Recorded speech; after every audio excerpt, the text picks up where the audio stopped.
Okay, everybody, so here's number 12 from the practice test from the second review unit.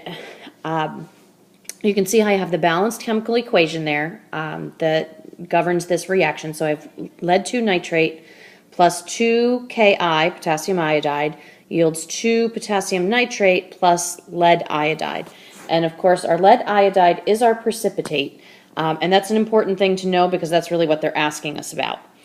You'll also notice they gave us volume and molarity information, so I've included that right under my equation. I have 0.2750 liters, notice I switched my milliliters right to liters, of a 1.20 molar solution of the potassium nitrate, the lead nitrate, and I have 0.3000 liters of 1.85 molar potassium iodide.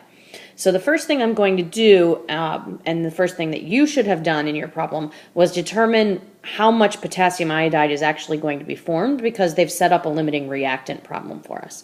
So I'm going to start by taking my 0.2750 liters of lead nitrate, PB, sorry, I'm trying to keep this little here so that you can see what I'm doing, of lead nitrate, and I'm going to first change that to moles. So I'm going to do 1 liter is 1.20 moles, and then I'm going to change my moles for every 1 mole of my lead nitrate, because that's where I am right now.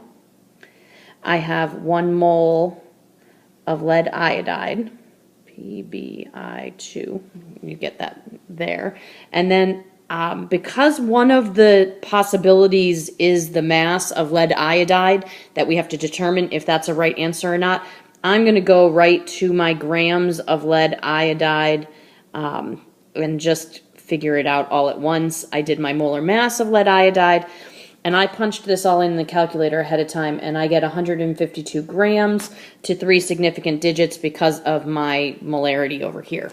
And so that's grams of lead iodide.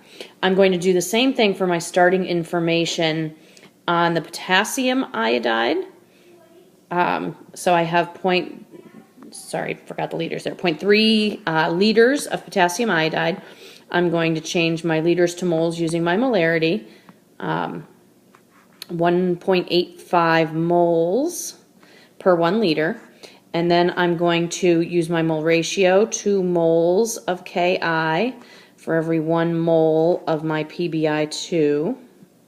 And I'm going to do my last conversion. Will look exactly the same because I'm going to my grams of lead iodide. And again, I did my math already.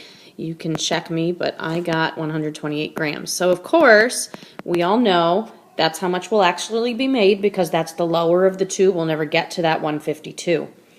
Now, this right here means B is true because that is what B says, that we get 128 grams of lead iodide. So that part is done. Now I've got to start looking at the other parts that are there. I need to figure out how much lead is in excess, because remember, this is going to be limiting, which means my lead, this is my excess reactant. So I need to find out how much of that lead is in excess so I can figure out how much of it is still left, because part A deals with that lead concentration at the end. So I'm going to do the 152 grams minus my 128 grams, and I know there's an excess of 24 grams. So basically what this tells me is I could have made another 24 grams of lead iodide if I had enough potassium iodide. And so I'm going to start with this 24 grams of PbI2, and I'm going to figure out how much of my lead nitrate I would need to make that 24 grams. So I'm going to do yet another, I'm going to go back 461.01, that's grams of PbI. For every mole, I'm going to do my mole ratio. For every 1 mole of PbI2, I have 1 mole of Pb, and I can't fit that, but you get the idea. And then I'm going to do one more conversion. For every 1 mole of PbNO3, I have 1 mole of Pb ions, plus 2 ions. And so that takes me to how many moles of ions, because that's what I need to find the concentration of. And I did my math and I got 0.052 moles. That doesn't quite look like a 2, but you get the idea. And so if I know that's how many moles of lead iodide I have, and I divide that, because again, we're talking about the final volume here, I need to divide it by 575 liters, because that's how much is in the beaker at the end, then I know my molarity is 0.091 molar Pb plus 2. And I think they have one more sig fig than I have, but really 0.091 or 0.0913, close enough. A is true. So now we need to keep going and figure out how we're going to deal with the last two parts, part C and D, and figure out which one is there. So if I start with my potassium ion concentration, which is part C, I can basically do a similar kind of thing, but I'm looking at how much potassium is in the solution in the beginning and how much is at the end, and I can simply make that conversion to figure out concentration based on the new volume. So there's really two ways you can do this, and I'm going to show you the way I do it because I think it's safer, and I'll explain why in a minute when I show you the next part.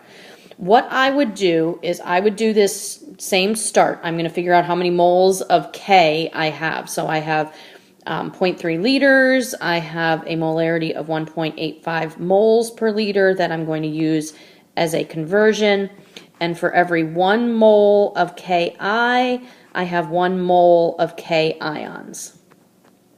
And so then I know that I have 0.555 moles of Ki, and I'm going to divide that by my total volume, which is 0.575 liters, and I get 0.965 molar K plus.